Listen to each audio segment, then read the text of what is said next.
Same agent, isn't it? Bio weapon.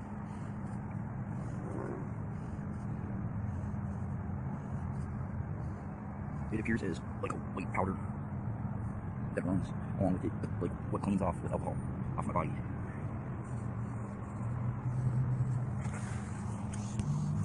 So I bought English breakfast tea, as they call it. It's normal. That is normal tea leaf tea. That is normal tea leaf tea. What was her name?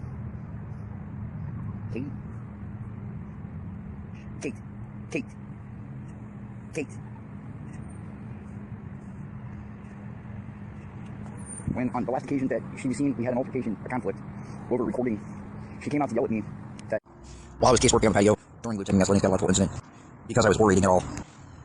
Instant she yelled. Her voice, as it is heard by the Lieutenant phenomenon, constantly blared from the stratosphere as it does inside the building. She was with Justin, other clerk. They ran back inside, petrified, exclaiming. I went into record incident for discovery facts. She began a desperate, hysterical argument, attempting to preclude me from recording in the store, desperately defensive. There's been Lieutenant Colonel evidence, identities, including Justin Clark, that went outside one day shortly thereafter.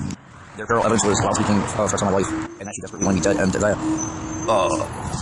parking lot had some girl working on the car or something, and Carol evidence has testified and confessions by the parties that she slammed a car hood just to see what would happen and killed a customer that way and went to a criminal insane asylum. That's what Carol evidence has refused. Loud spoken!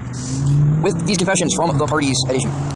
Kate Forsyth was not ever seen thereafter at the location by myself. She had been there ever since the opening of the store a couple years ago. She is heard now, as she constantly is, from the Lieutenant phenomenon, claiming to be my daughter constantly, that I was storing this physical evidence for discovery.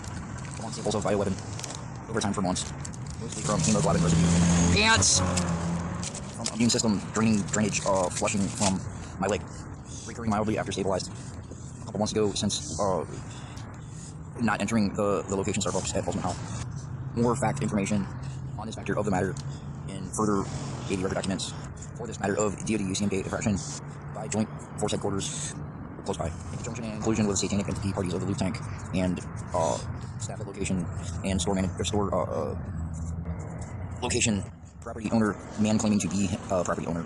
Plants who has evidence to be double of Nivek Ogre of Skinny Puppy, planted by satanic entities, enemies, and in conspiracy also involving film project exploiting with Mel Gibson electronic surveillance footage of the camera in store for film project of their protracted joined conspiracy acts of protracted manslaughter, attempted, aggravated.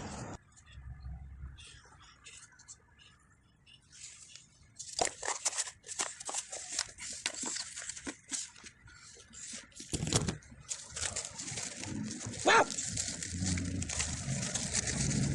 Wow! Coming soon. More facts of creepy stalking misconduct incident at same location by doppelganger agent and double of Brian Warner. In matter, I highly suspect to be Eric Grubb, used to be my next door neighbor in Swiftly, Pennsylvania. No tattoos. What's the name of your company? Property management. They have nothing to do with it. Oh, they're not. What's the name of your property management company?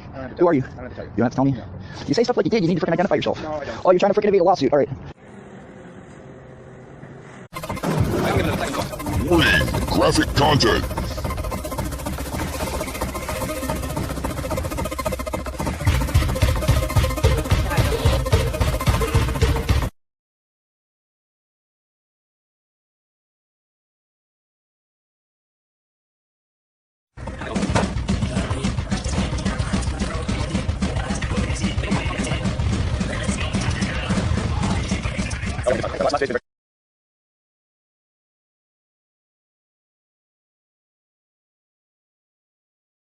Now recent photo of vile terrorist, so dubbed Ogre.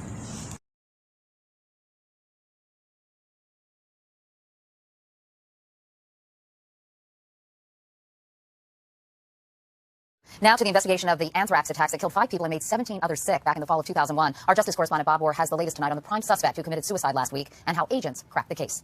Just months after Florida journalist Bob Stevens became the first anthrax victim, forensic scientists discovered the first key clue that 6 years later would lead the FBI to suspect Bruce Ivins. CBS News has learned that researchers studying spores taken from Stevens were able to map the anthrax DNA, detailing specific genetic markers that made that anthrax unique and identifiable.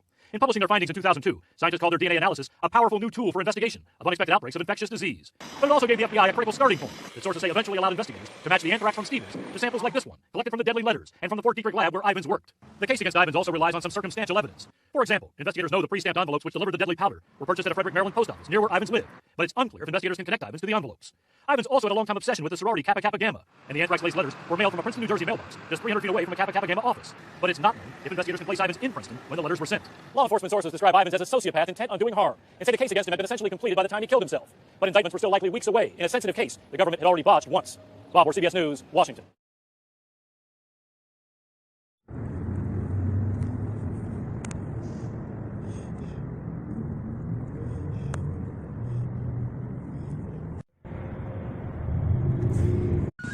Due to conspicuous, escalated, dynamic fluctuation of incidents of jointed acts of tech harassment, insane conspiracy, by guerrilla warfare, conspicuously timed to betray nexus by malicious motive and intent as recurring pattern of modus operandi of enemies, tank inclusion, being of any concern at hard time waste and delay, imaging as recurring pattern, beyond scope of practicability for content in this record file, as originally planned, which occurred during its process of production.